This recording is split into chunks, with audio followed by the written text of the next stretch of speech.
మహాపరిశుద్ధుడా, ప్రేమ కలిగిన మా తండ్రి, మీ యొక్క పరిశుద్ధమైన ఘనమైన శ్రేష్టమైన ఉన్నతమైన నామం కొరకై లెక్కలేని వందనాలు స్తోత్రాలు స్తుతులు చెల్లించుకుంటున్నాను ప్రభువా. నాయన దీనదాసురాల్ని ఎందుకు పనికిరంటున్నాను ప్రభువా.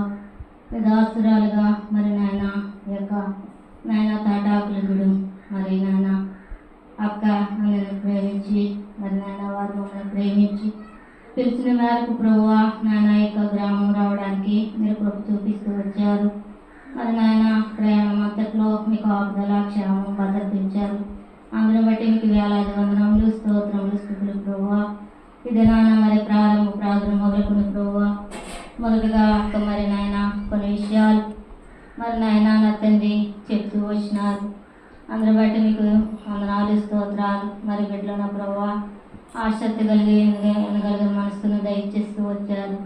మీకు స్తుతులు స్తోత్రములు. ఇదే నాన్న ప్రభువా ఇంతవరకు సమయాన్ని మరి హెచ్చించి మరి చక్కగా కూర్చుని వింటూ వచ్చినారు. ఇది నాన్న ఎన్నికలేనట్టు నన్ను మీరు జ్ఞాపకం చేసుకుని మరి ఇది నాన్న నిలబడుతుండగా నా ప్రభువా నన్ను మరుగుపరిచి మరి ఆత్మ నాయన ప్రభువా దేవుడు అయినావు కనుక నన్ను నాయన నా నోటుని నాయన సరిచేసి ప్రభువా నాయన మీరే నేరుగా సూటిగానే వెళ్ళైన వారితో మరి నేను ఏది మాట్లాడాలనుకున్నది కూడా నాయన ఎరుగిన దేవుడు మీరైనా ప్రభువాని ప్రజలైన వారికి కావాల్సిన మాటలు మీరు అనుగ్రహింపు చేసి కృప చూపించి నడిపించమని యేసయ్య పరిశుద్ధమైన నామంలో స్తుతించి ప్రార్థించి వేడుకుంటున్నాం తండ్రి.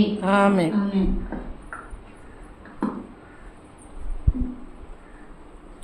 అక్క వాళ్ళకి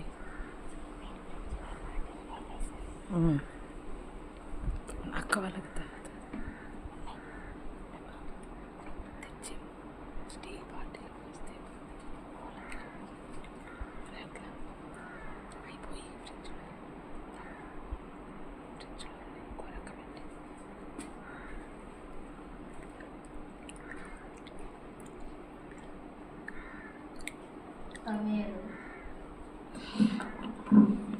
సమూయేలు గ్రంథము మొదటి సమూయేలు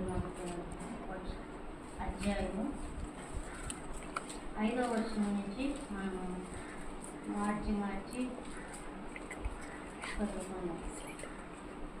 5వ వచనం వరకు అంటే 12వ వచనం వరకు చదువుకున్నాం. ఎవరైనా చదవగలిగిన వారు ఉంటే మరి చదవండి.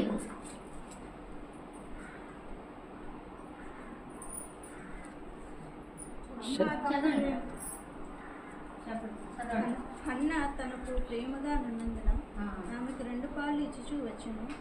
యెహోవా ఆమెకు సొంత లేకుండా చేసెను.